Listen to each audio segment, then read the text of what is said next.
كانت نور فنانة موهوبة ترى العالم بألوان مختلفة وتترجم مشاعرها على لوحاتها، لكن المشكلة لم تكن في فنها بل في آراء بعض الناس من حولها. كانت صديقتها أسماء دائما ما تقلل من أعمالها وتقول لها: لوحتك جميلة بس ألوانها غريبة شوية، مش عارفة ممكن مين يشتريها. أو موهبتك حلوة بس ما تضيعيش وقتك في الرسم، الفن مش بيكسب فلوس.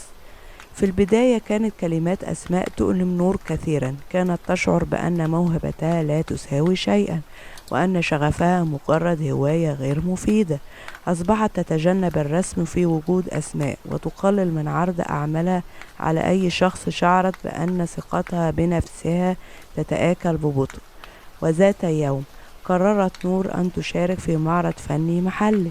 أخبرت أسماء بالأمر، وكانت ردة فعلها كالمعتاد: معرض؟ مش متأكدة ان دي فكرة كويسة، الناس هتضحك على لوحاتك. هذه المرة لم تنكسر نور، بل قررت ان تستمع الى صوتها الداخلي وتتجاهل صوت أسماء. في المعرض وقفت نور بجانب لوحاتها التي كانت تعكس جزءا من روحها. كانت خائفة لكنها كانت أيضا فخورة. مر عليها زائرون مختلفون، كان منهم من يثني على استخدامها للألوان الجريئة، ومنهم من سألها عن مصدر إلهامها. ثم جاءت سيدة عجوز وتأملت لوحة غروب الشمس لفترة طويلة، وقالت لنور: هذه اللوحة تحكي قصة، أرى فيها الأمل رغم النهاية، أنت فنانة حقيقية. في تلك اللحظة أدركت نور أن قيمة عملها لا يحددها رأي شخص واحد مهما كان قريبا. أدركت أن الناس الذين يقللون من قيمتها ليس لديهم القدرة على رؤية قيمتها الحقيقية، وأن قيمتها ليست في رأي أحدهم بل في إيمانها بنفسها وبموهبتها.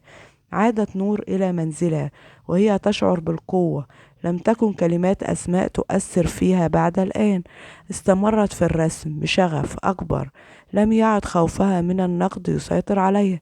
لقد تعلمت أن تحمي أحلامها من آراء الآخرين، وأن تسمع فقط للقلوب التي ترى جمالها الحقيقي.